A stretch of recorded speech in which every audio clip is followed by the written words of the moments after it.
All right, come on in, everybody. Welcome back to the Holler.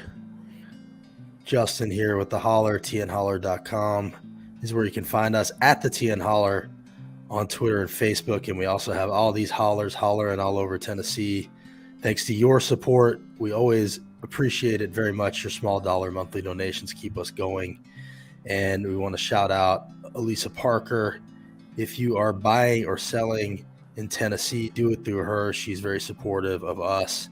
And then also, if you need an attorney, Abby Rubenfeld is who you should hire. She is also super supportive. I also want to mention, before we get into what we're here to talk about today, that on Monday, October 3rd, Hollerfest 2022 is happening at Exit Inn in Nashville. If you don't have your tickets yet, please get them. It should be a great night. We have a lot of amazing speakers coming to talk, some music, and we're going to lift up some powerful voices here in Tennessee, and we want to do that with you. So again, Monday, Exit in Nashville. Please make a plan to join us and get your tickets. It should be a great time. Excited to do that. All right, on to what we're here to talk about today. Fox, how are you doing today? Hi, I'm doing well. How about All right, you? I'm good. So I just want to let people know what we're doing here. How you doing, Carlos? Good to see you as always. I haven't been on here in a while because I've been focused on getting Hollerfest going, but I did want to jump on here and talk to Fox. Fox's mother, Allie, reached out to me about what was going on with this Vandy stuff, saying that Fox was willing to talk to us about it. And I didn't want to pass up that opportunity because I think it's really important and to hear Fox's perspective on the situation. So just to bring people up to speed a little bit, and I'm not going to get too far into everything that's going on, but the basic gist is there was a thread posted online by a guy who works at the Daily Wire, which is here in Nashville now. Yay. And this guy went on this, rant about the trans healthcare clinic at Vandy and basically, accused them of all kinds of things, such as, giving care to minors without parental advice or approval, and surgeries on minors without parental approval, and profiting for profit, basically only giving trans care for profit, which is always fascinating to see when they're suddenly upset about for-profit healthcare in this country. If they want to talk about Medicare for all, lovely, but they only seem to care when it has to do with trans adults and trans kids, and accuse them of a lot of things, to the point where Vandy pulled down their trans clinic website because I guess they were getting attacked. They put out a statement saying, no, we do require parental consent and we follow the law. And by the way, nobody could say what law they were supposedly breaking, even though all these headlines came out against them. And then we saw Republican legislators like Governor Lee, Marsha Blackburn, Senator Jack Johnson, William Lambert, Jeremy Faison, all pile on, calling for investigations, saying, basically they're going to pass laws if they don't exist yet, and accusing them of all kinds of things. Well, in the past couple of weeks here, or past few days, we've seen a few publications push back, one of which was actually pretty surprising to me because, even though David Plazas, I find him to be a very reasonable guy, he doesn't always take the strongest stands one way or another. He sometimes presents both sides of an issue. But today or yesterday, I don't know when this came out, yesterday, he wrote this saying why the Daily Wire report on Vanderbilt's transgender clinic is no investigation. And he was actually very strong about saying that that report was conflating healthcare for adults with the issue of gender-affirming care of children, pointed out the high rate of suicide risk in the general population, and that they were scapegoating these children. And then also basically at the end calling it mean, irresponsible, and dangerous of these Republicans for jumping on this issue, which that's something that you would expect from us or from other people, but for David Plazas to be saying that, that's a strong position, and I appreciate that he took it. And now today we are going to talk to Fox, who has a perspective on this that I think is more important than anyone's, because Fox has gone through exactly what we're talking about today. So, Fox, I'd love for you to start us off basically by telling us your story. When did you start to transition? When did you know you wanted to transition, and what was that decision like? Yeah, so I am 20 now, and I started transitioning socially, I guess, in the very beginning of high school. So I kind of spent most of the last year of eighth grade pretty much um, realizing that something was wrong, that I felt different and I didn't feel like I quite fit into kind of what was expected of me as a girl because I was assigned female at birth and, was raised that way. And so all of that just caused so much pain, and anxiety and depression and all of those statistics you read about, like high rates of suicide, high rates of mental illness. It's very real. And it's kind of hard to like imagine what that's like, but it's horrible to go through that and feel alone, especially in a more conservative area. Um, Where were you? I was in Knoxville. I'm from Knoxville, Okay. Tennessee. I don't live there now, but yeah. So I'm from Knoxville, which was I feel lucky that I was from at least a city that had some semblance of resources and that has a community. And so I was lucky to have supportive friends and family to when I came out just like a few weeks before starting high school. I came out to my parents and I had come out to a lot of my friends and told them that I was trans and that I was actually a boy and not a girl. And my parents were immediately supportive. And I know a lot of people don't have that. And my friends were all very supportive. And I just feel so lucky to have that.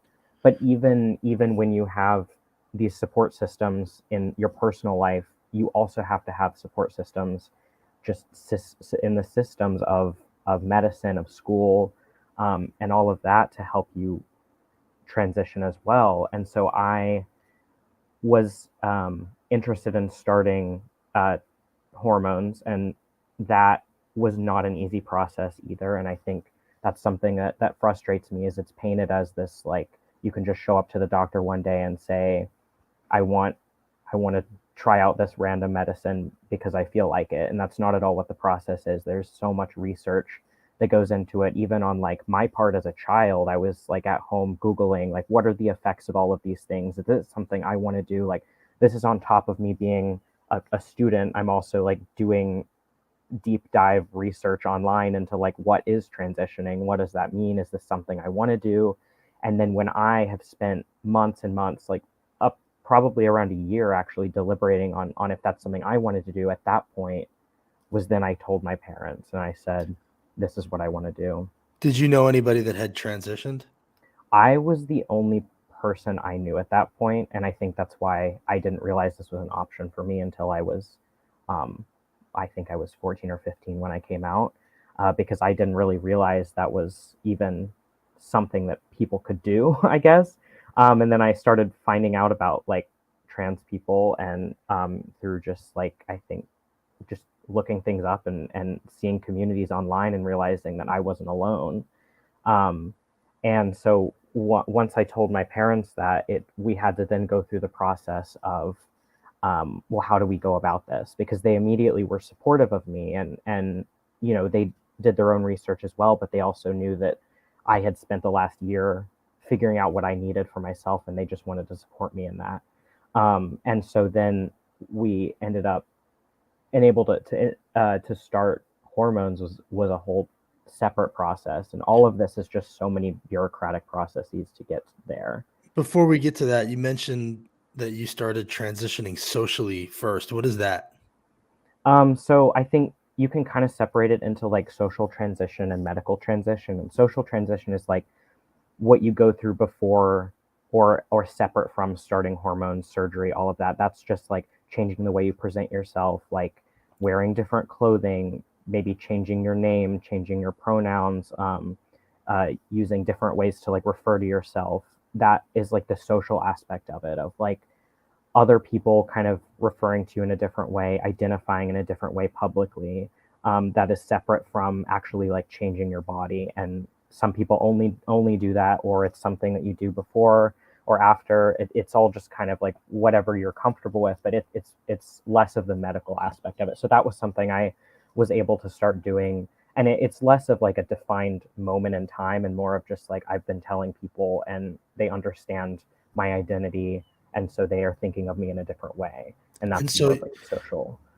you told your parents, and your parents were both supportive of what you wanted to do. Did anybody try to make you think twice about it, think longer about it? Was there any hesitation on your part?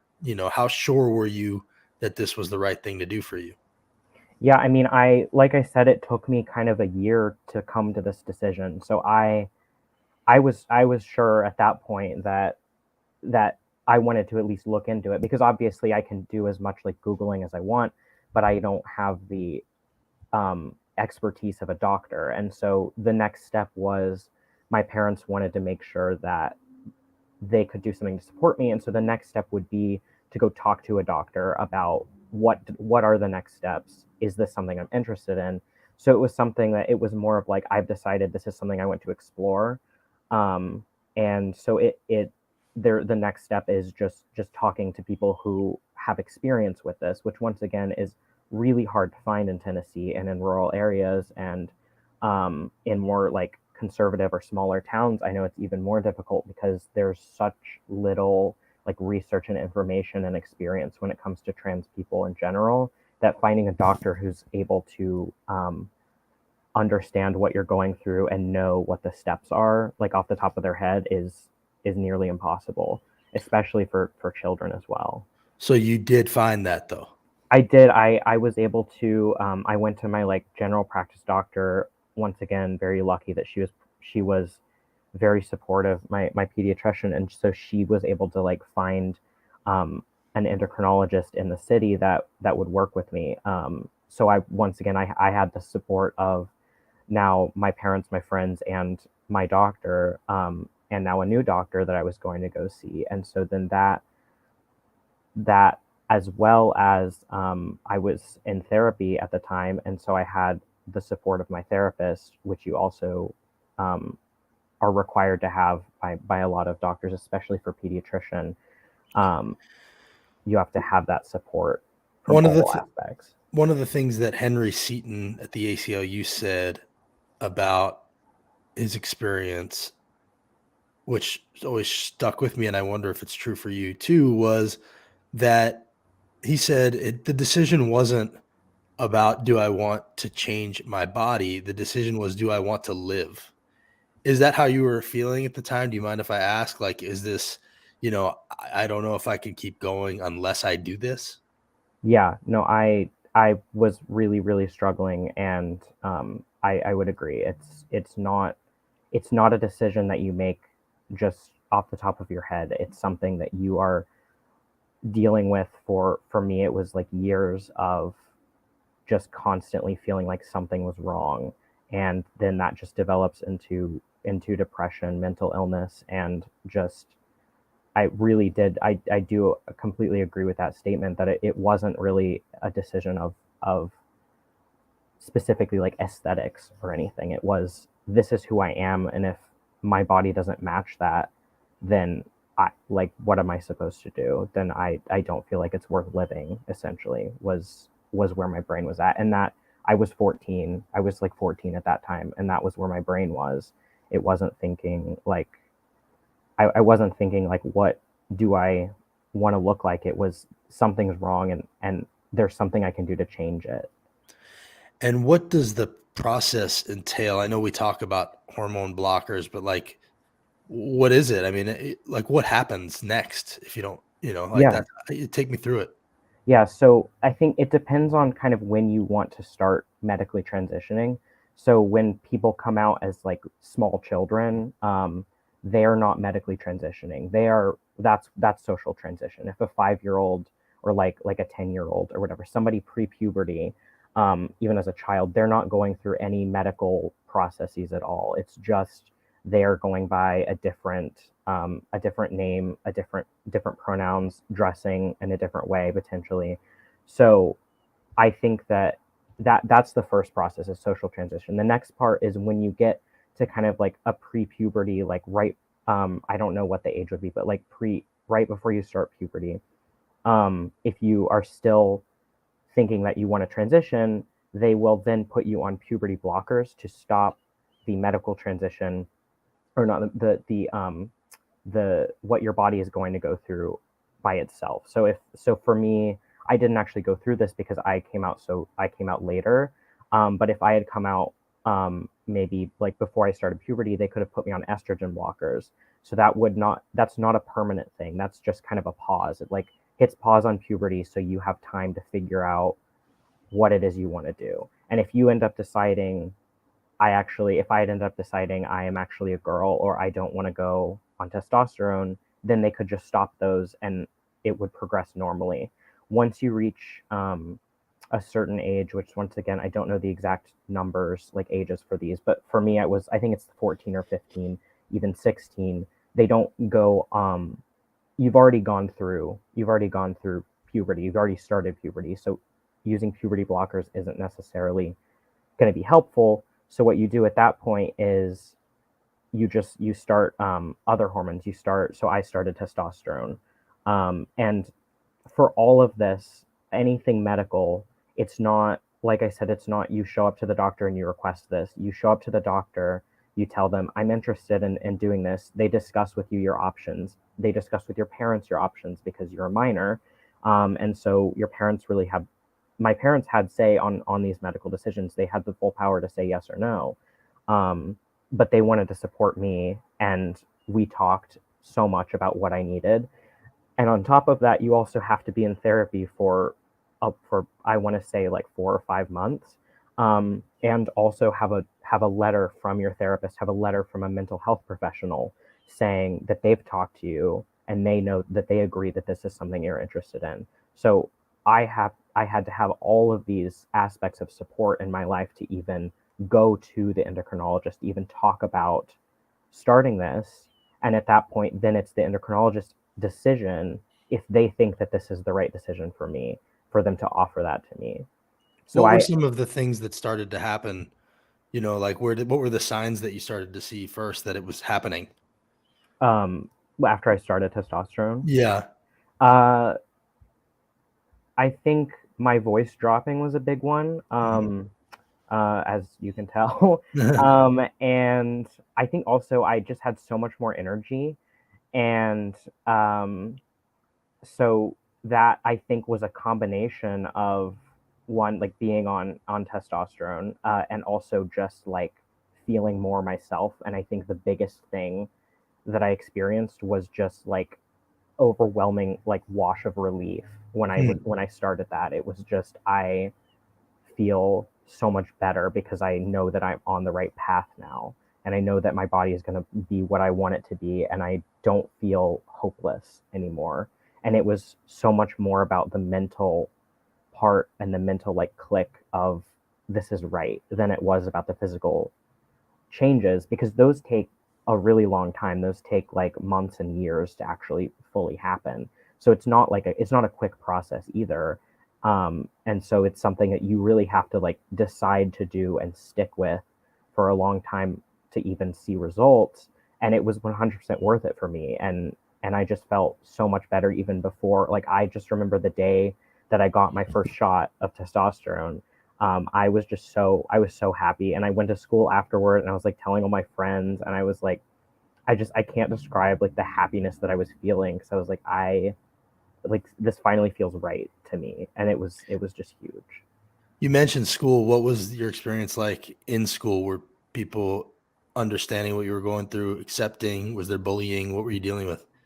I had kind of a different, I think, experience at school than from what I've heard some people in the area. That I had, my friends were really supportive. I had fairly supportive teachers. I did struggle a lot with the school administration. In I I the school I went to had a uniform, and so they really didn't want to let me wear the boys' uniform. They didn't let me use the boys' bathroom. This was just a whole other aspect of it that made it so much more difficult, because even though I had the support of my family, my friends, my doctors, for the most part, it was still like there was this looming presence of a really powerful presence saying that they didn't believe me and who I was. And so that was a whole nother process of dealing with that discrimination, honestly, on top of going through this really challenging medical process. Because like even though, you know, like I said, it made me really happy, it still is, it's not easy. It's not an easy thing to go through. It is like, you know, I already went through puberty once and now I'm going through it again. It's not a decision you make lightly. Nobody enjoys the first round of puberty and wants to go back for more. So kind of like going through that, as well as going through high school, taking my classes, it really was, it feels like just the whole system is kind of set up against you, to work against you, and make it harder for you to make it through and graduate. Because I know like the rates of graduation are lower in the trans community as well, because they're just faced with all of these blocks as you try to make it through the system. So should let people know that you're now in college. You're Yes. at Oregon, and you know, probably a different vibe about it in that world. Yeah. But you were here in Knoxville, and you also, I guess, had some experience with the clinic in Vandy. Can you tell us a little bit about that? Yeah, so I actually got top surgery at Vanderbilt, which is why I'm so connected to all of this news that's happening. I got top surgery there. I was a minor when it happened. And How old were you? I believe I was, God, I have to do this math. I think I was 16 when I had it. And that just a whole nother process to go through. Once again, it's just, there's so many just bureaucratic ladders to climb to go through all of this. And once again, it was, you know, I had to have the support of my parents, who are willing to drive me to Nashville, drive and you know, get a hotel for the night. So there's also all of these like economic barriers that happen as well. And so once you're able to get there, then I had to meet with a surgeon. I had to meet with him a lot before I even had it. I had one that was just a consultation meeting of like, here's what we can do. Is this something you're interested in? Once again, I had to have letters of support from not only my therapist, but also my endocrinologist, my pediatrician. I had to have so many letters of support of different professionals saying this was the right decision for me.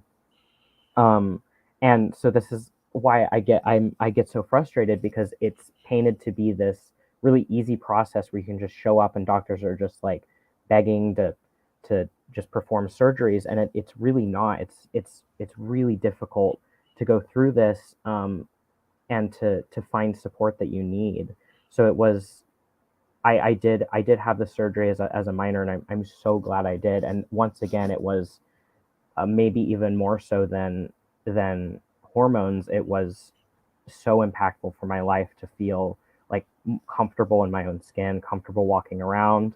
I didn't feel like I had to hide myself all the time, and just once again, just so it brought me so much comfort and contentment in my own body, which is really what I think we all deserve.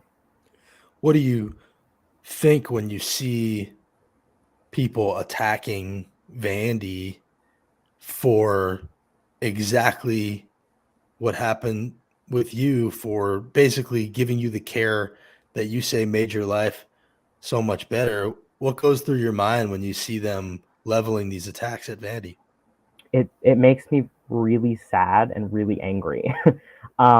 Because it's so obvious to me that they really don't understand the process that is behind all of this and the importance of providing this care. Because it's, you know, I'm so glad that Vanderbilt was there and that I was able to, you know, it's a 3 hour drive away from where I'm from, but it was something I was able to go to and get this done. And it wasn't easy. And there, I have kind of the opposite opinion of, there needs to be more. There needs to be more funding for it. There needs to be more of all of this, because they have programs that they want to put in place. They have programs that are there to support trans people seeking care. But when you're constantly leveling this fight against them and against just the very aspect of trans people, then it makes it really hard for them to support people who are trying to come to them for help. And it also just shows a complete ignorance of what standard medical practice is, because the best practices, as defined by the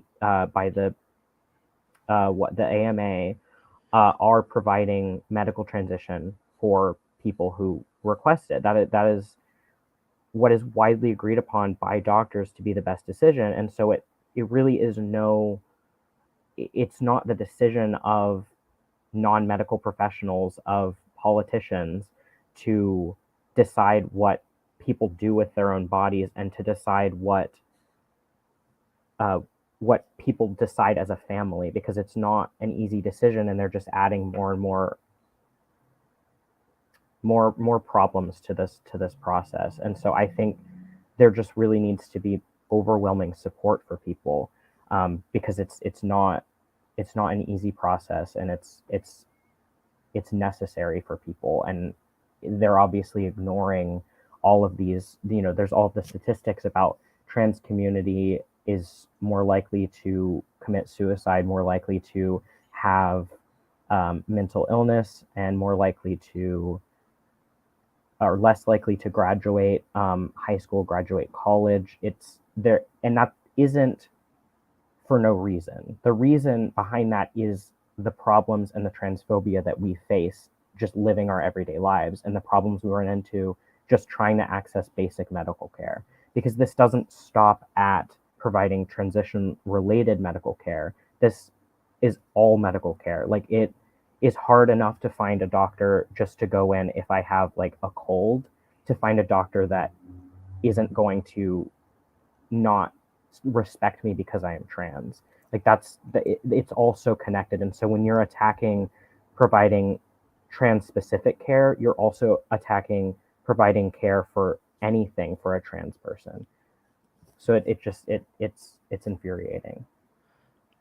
It's always the people who claim to be for small government, liberty, freedom, that advocate for government to crack down on people that they don't understand, that they feel make them uncomfortable, or whatever the reason being, and so it just seems to me such a clear thing that this should be left up to people between you, your family, your doctors, not Senator Jack Johnson and Marsha Blackburn to decide about your health care. And so, I just want to drive this point home and ask you to help me do it.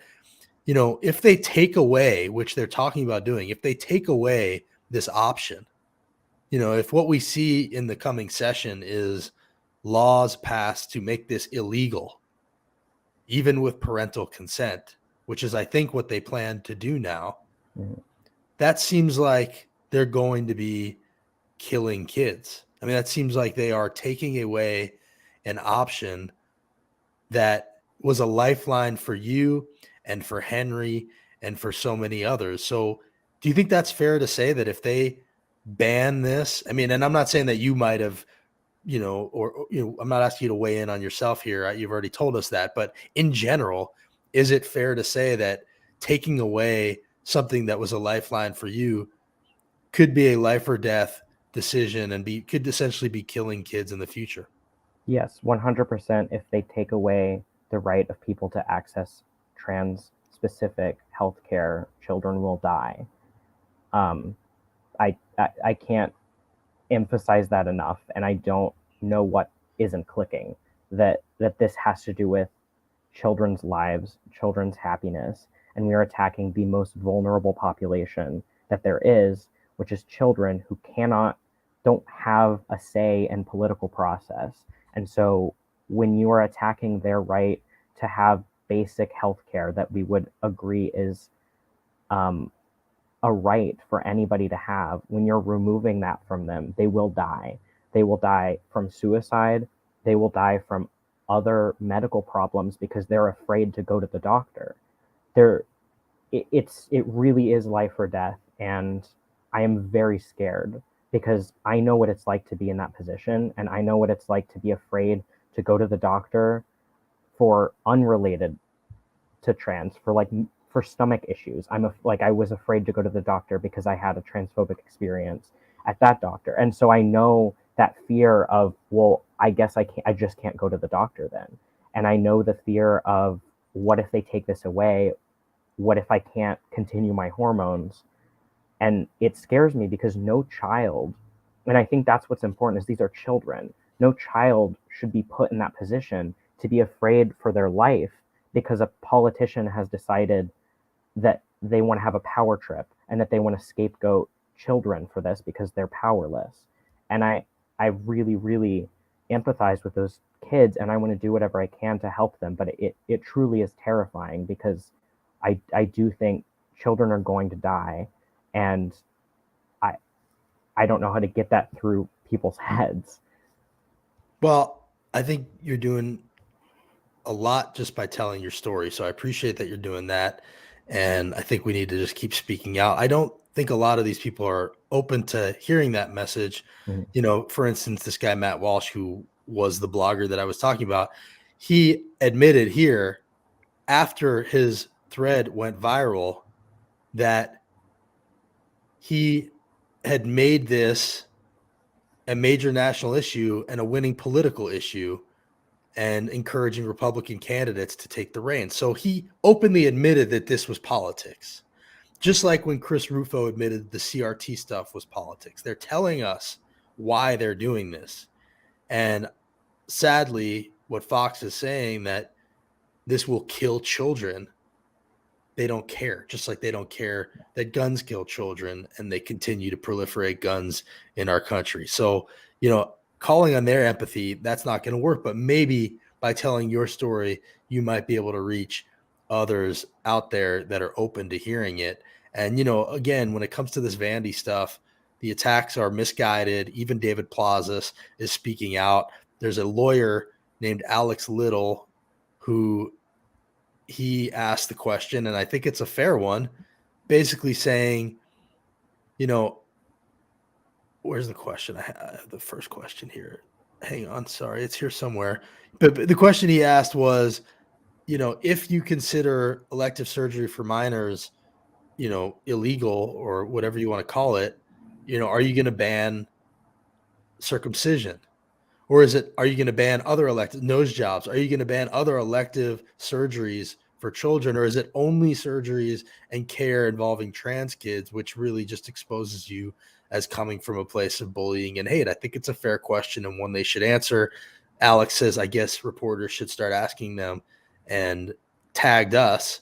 And I will ask. They'll run from me because they always do that. But I think it's a fair question to ask. So, Fox, I so much appreciate you coming on here and telling us your story. I just want to ask, as kind of like a final thing to button up here, you know, what is life like for you now as a trans man in Oregon? And, you know, they always talk about the issue of regret, and do people have regrets? Do you have any regrets about your experience? Um, I came to Oregon because I thought, you know, it's going to be so much more accepting of trans people here. And I miss the South, if I'm being honest. I miss queer people in the South and trans people in the South because we have this community and this shared experience. And so I think here it's great to have to expect that most people are going to be accepting of trans people, and it is so much easier to access trans healthcare. And I want to take that with me, and I want to give that to Tennessee and give that to the South and give that to rural areas, because that community is the community I identify with the most. And yet I'm here because I can access healthcare here, and I don't have all of these barriers, and it is exhausting to have to go through those barriers all of the time. And so I think I I am happy here, and I think a lot of that has to do with the fact that I was able to transition when I did, because it was life or death for me, and I chose life, and my parents chose life, and my doctors chose life, and now here I am, and I want to fight for people to have that choice for themselves, and to be able to make that decision for themselves. And I don't have any regrets. I'm so glad that I was able to access what I did. if anything, I don't know. I can't think of any. Well, and I guess I would ask, you are around other trans people. You keep talking about the trans community. Do you find that most people are happy that they transitioned after the fact? Yes, yeah. People are. It just brings so much happiness and community and people to be with, and there really isn't this. There seems to be such a fear of like detransition, and if you look at the numbers of that, which I won't get into that too much, but if you look at like who is detransitioning, it is such a small number, and the majority of that small number is detransitioning because they didn't have social support, because they didn't have the support of their family, of their doctors, and so they weren't able to feel supported enough or have the money to continue transition because it is expensive emotionally and financially. And so when people do transition, they're also used as scapegoats, like with for the trans community, for people, saying they're going to regret it when they're later. It's really not people who regret it, it's people who don't have adequate support to continue doing something that they know is right for them. And so I think like the most important thing is to have support for people and allow people to make the decisions that they need to make. And because it really is, it builds so much community and love and happiness when you're able to make these decisions for yourself and when you're able to have the support of the people that you need to do so. What would your message be to the Governor Lees and Matt Walshes and Marsha Blackburns of the world as we sign off here? I don't know that it's live friendly, but my message to them would be please just listen to us and understand that we're people and that we deserve to live and that children deserve to live a happy life. Fox, thanks for coming on here. I so appreciate it. Please stay in touch. Send my best to your mother. Thank you for your advocacy and for telling your story. It's really important, and it's important that we hear from you directly rather than just talking about your experience from a perspective that doesn't understand it. Thank you for having me. Appreciate it. So that was Fox Schweiger, who is in Oregon and grew up in Knoxville and had the care at Vandy that is the subject of the firestorm right now and considers it a lifeline, says it essentially saved his life, and that taking that away from minors in the future and adults, but minors in the future will kill children. And that is a message that I would love to believe would resonate with our state legislators as they head to the Capitol in January again, but we know it won't. We know that they don't actually listen to people when they talk. We know that they are just going to pander and play to the Daily Wire crowd, and it's sad. And there will be blood on their hands down the road. But hopefully, Fox's story can make a difference with some people. I mean, I hadn't really heard that perspective in such an extended way before. We sometimes hear a little bit on the news here and there, or when Fox and Henry testify, but just to be able to ask questions, I think it's really helpful and humanizes their stories. And so, for me, it just comes down to get out of their doctor's office, leave them alone. Like, why is this what you wake up and do every day? Get involved in their healthcare decisions and what they're doing, and you know, it just seems so transparently political and cruel. And it's just so not your business. And for the same people who do this to turn around and act like they're the party of liberty and freedom and small government. What could be bigger government than criminalizing people for what they do with their own doctors and with their own children? And it's very related to the forced birth state that we've become, forcing women to carry to term. I mean, The GOP is the government overreach party. They are the biggest government party imaginable, especially when you're in Fox's situation or in the situation of these young girls that are having to flee Ohio after being raped and impregnated at 10 years old to get the health care they need.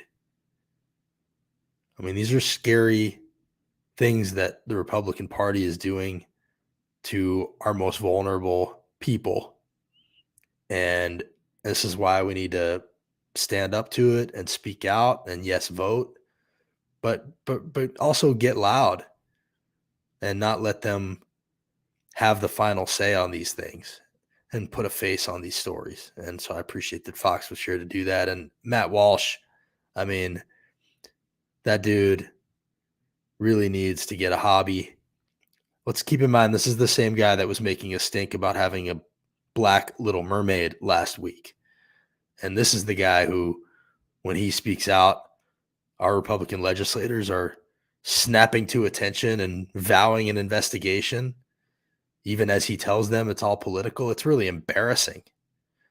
And when you have David Plazas calling you mean and irresponsible and shaming you in an op-ed, you've crossed the line, because David doesn't do that easily. I wish he did it more, but he did it yesterday. And I think that says a lot. So shame on the people that are piling on. Thank you to Vandy for providing that care. I hope everybody stands with them. And the time to stand with them is coming, because this is going to be an issue. If we've learned anything about the Tennessee legislature in the 4 years that we've been covering them, this is right up their alley. You're going to see multiple bills about this. They are going to make a huge meal out of this. We have the most anti-LGBT bills in the entire country here in Tennessee every single year. Their slate of hate knows no end.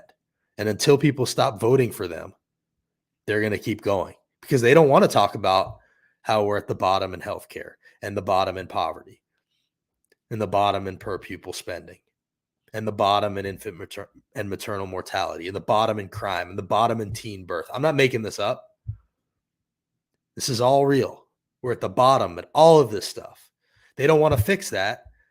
They just want to vilify trans kids and go after Vandy because it's easier, instead of fixing the very real problems in this state, where we have a humiliating level of services for people. And instead of adding to those, they want to take them away. And it's wrong. Thanks, Fox. Thanks, everybody, for joining. Follow the Holler. And again, Holler Fest, Monday night, Exit in Nashville. I hope to see you all there. Get your tickets at tnholler.com. See you next time.